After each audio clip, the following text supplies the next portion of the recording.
Welcome to Hard Talk. I'm Stephen Sackur. In just a few days' time, Pakistanis will go to the polls to elect a new government. Democracy rather than military dictatorship is becoming a habit. Or is it? Accusations are flying inside the country of military meddling, intimidation of critical media voices, and tacit support for friendly politicians. Well, my guest today is one of Pakistan's most influential media figures, Hameed Haroon, boss of the Dawn Media Group. Is Pakistan's democracy in danger?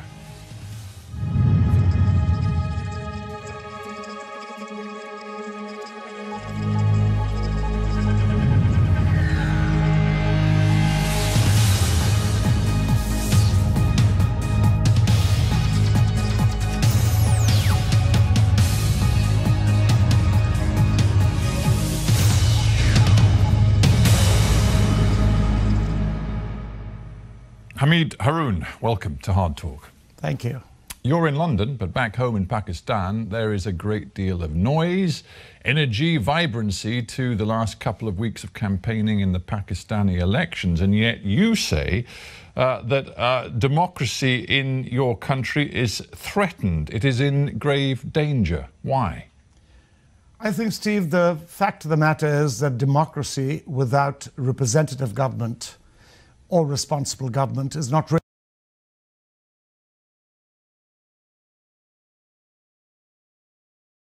really democracy.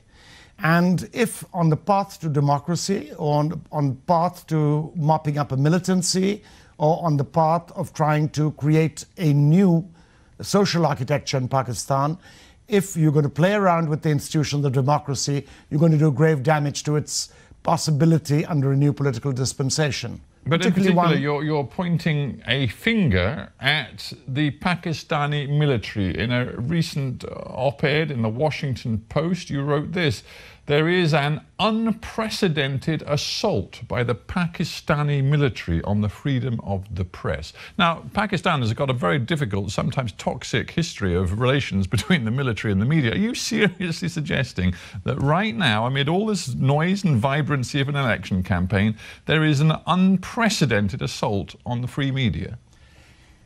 This has been about 2 years in the making, but in the last 3 months, the intensification is major. I think that in the last 3 months, all attempts are being made to mop up critical media, independent media. The largest focus of the attack are the 3 oldest media groups, the 3 oldest newspapers, the Jung News, Combine, the Navai Waqt, and Dawn. Which is, of course, your group. That's right.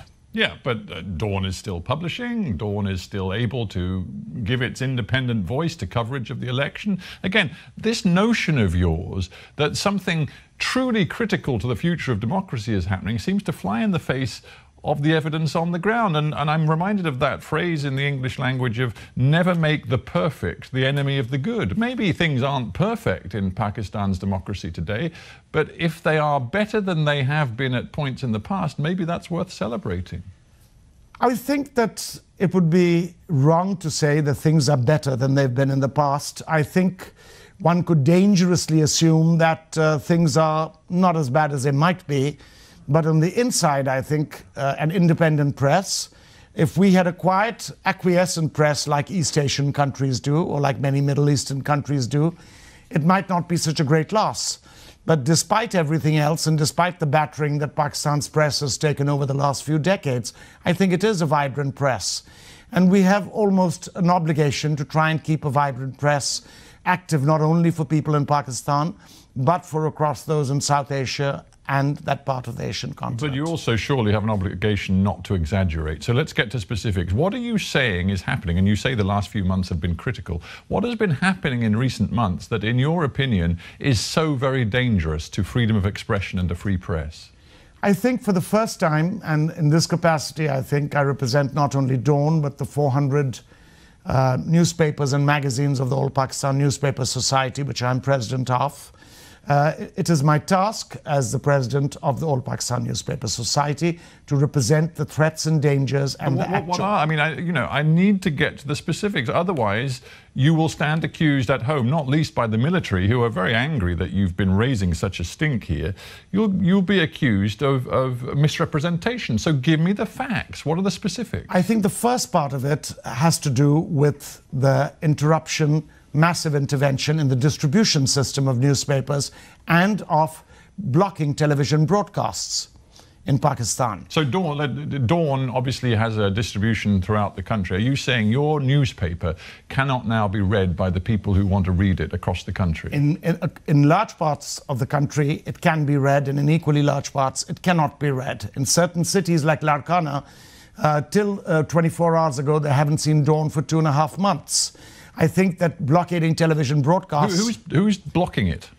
Well, if we were to believe the CPJ, the Committee to Protect Journalists, the Reporters Sans Frontières, and if we were to believe the International Press Institute, then they clearly indicate the military is blocking it.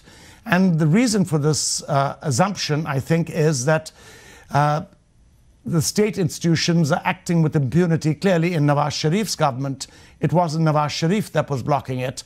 In the prime ministership that followed subsequently of Shahid Khaqan Abbasi, it wasn't the government and the executive. You're talking about what, as the phrase goes, some sort of dark state or I'm deep talking state of a deep state. I'm talking of mistakes in military strategy. I don't think the military has decided it is their task to demolish democratic institutions forever.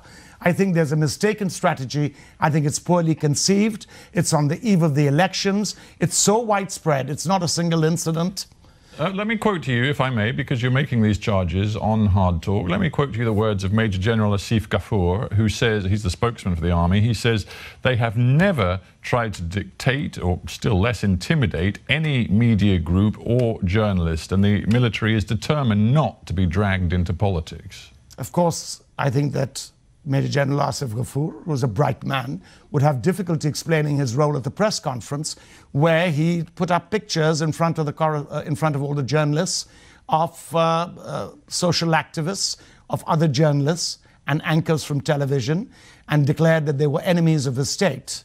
It was almost an incitement to aggression and coercion against these people. Some bloggers and some journalists have been threatened, some have been detained. Well, you can call it abducted if you like. There was the famous case of Gul Bukhari, who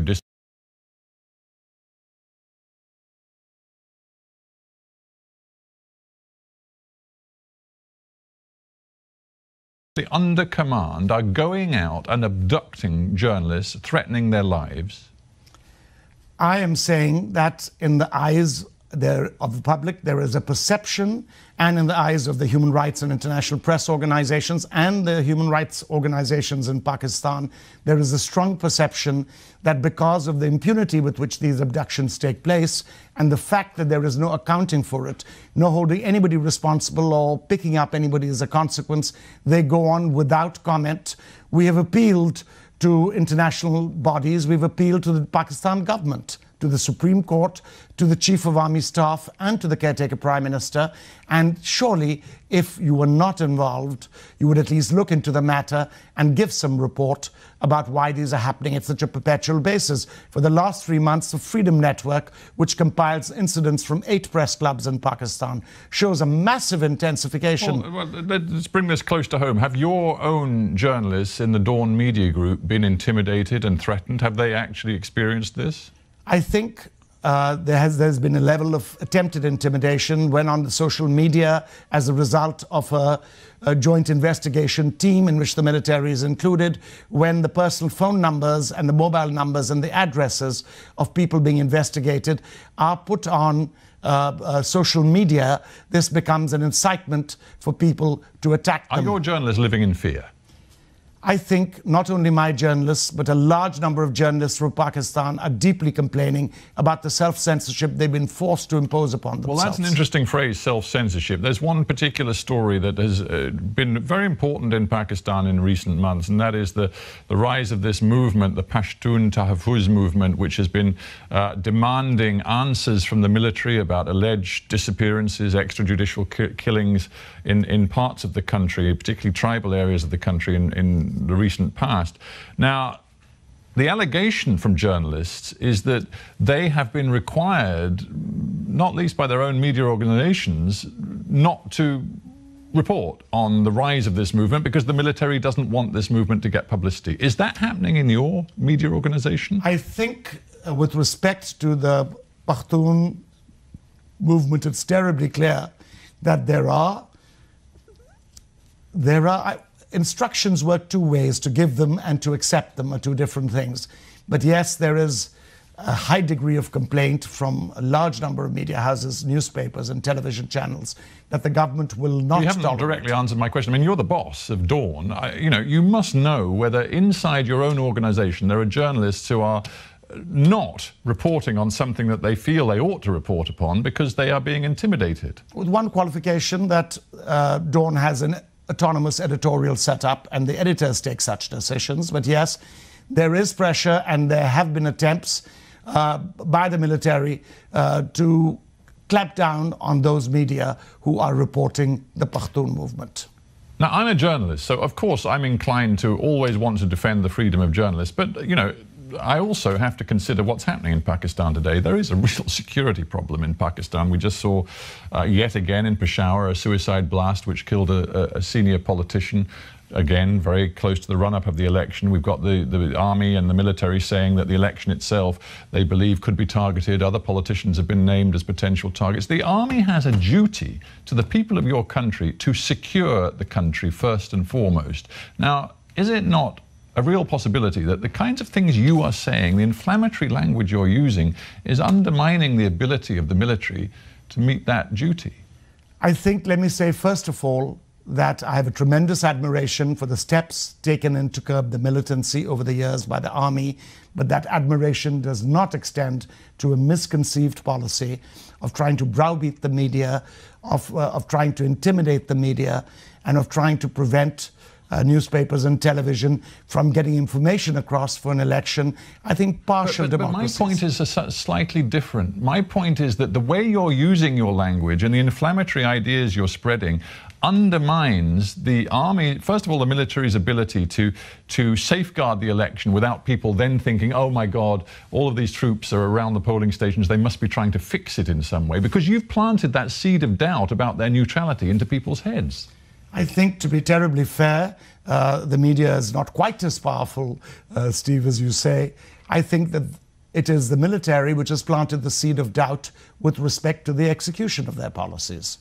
And I think so when you see, and we understand from the Pakistani Election Commission that they've called for literally hundreds of thousands of serving and retired security force personnel to be on duty at polling stations around the country on election day, July 25th. Are you saying to me that that will fill you with fear?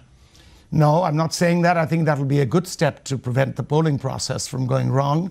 But I'm speaking of the atmosphere of pre-poll rigging, which has taken place, where the selection of candidates, the decapitation of political party heads, the instituting of cases and investigations against politicians at different levels. I'm not against the accountability process. I'm not for corruption in the political system, but I'm against a selective application of this. Yes, and now you've put it out there, let's get to the real nub of this in many ways. Certainly the military might see it that way. You've just talked about what you see as a decapitation strategy that you say, and have been saying for the last couple of years, has been pursued by the Pakistani military in politics, particularly targeting Nawaz Sharif, who of course was the Prime Minister, then fell foul of a raft of allegations about alleged corruption involving properties owned in London, which he hadn't declared.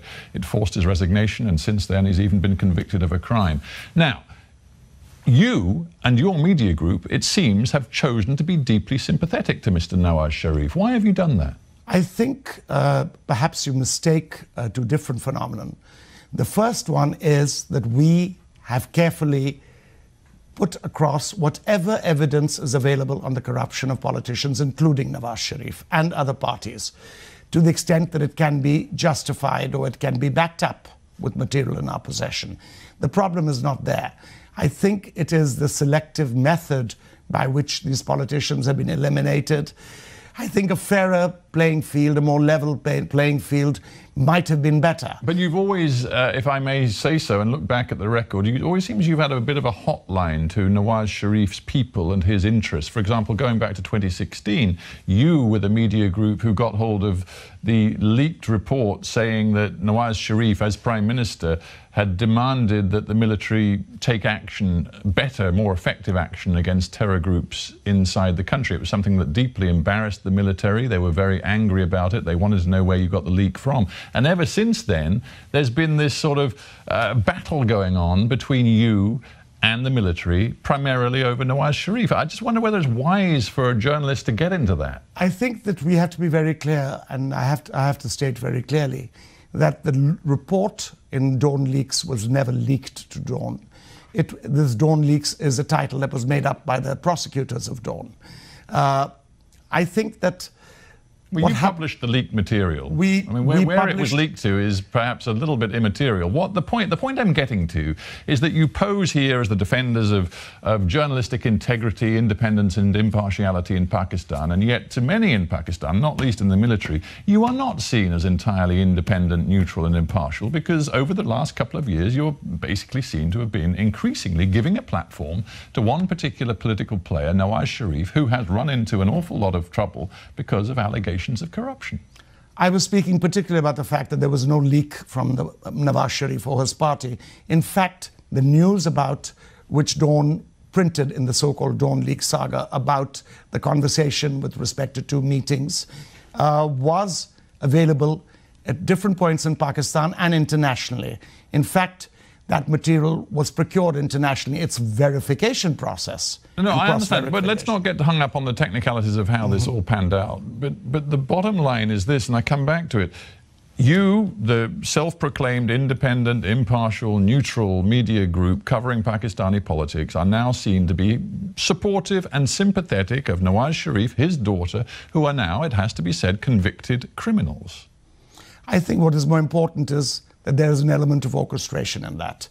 Where's your evidence? Who's orchestrating and where is your evidence for it? I think that if you go to the social media, if you look at the trolls on the social media, if you look at the attacks on Dawn, you might get some idea that there is a very large presence by the ISPR, or the Inter-Services Public Relations, on the social media.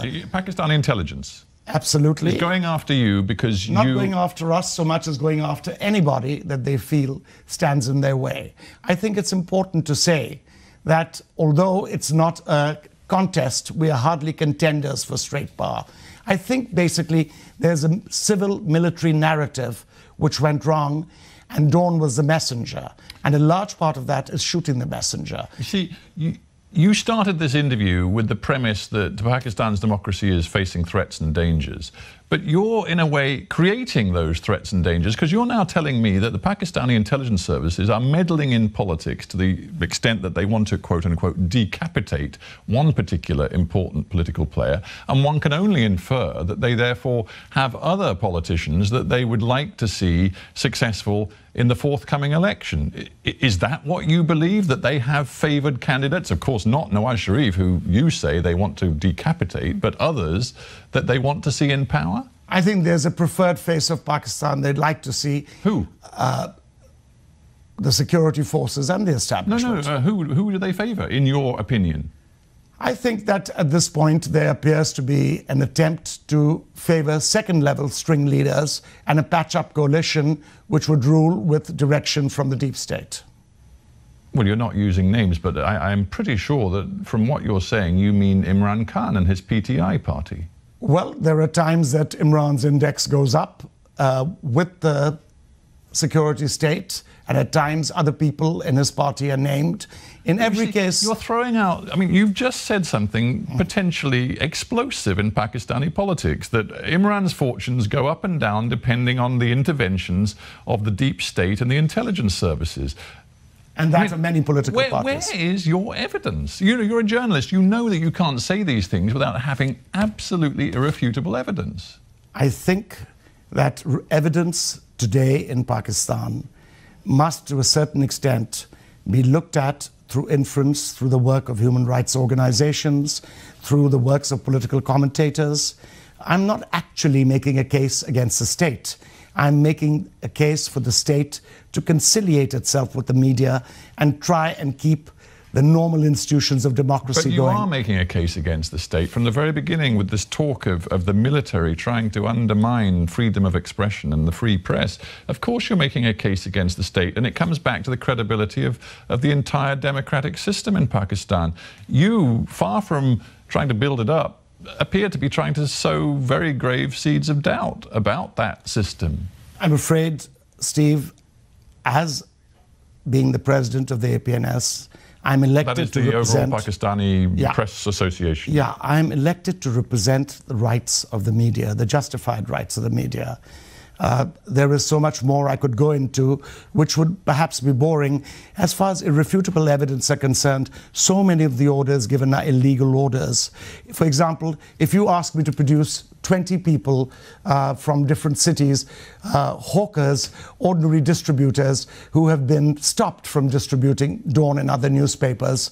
I get that point, and you've made the point about what's happening on the ground. But before we finish, and we're nearly out of time, I just want you to tell me what you think's going to happen over the next few days. We've got Nawaz Sharif. As we speak, Nawaz Sharif hasn't returned, but he's about to return any moment now to Pakistan. Unclear whether he's going to be detained. And then in a few days' time, we've got the election itself.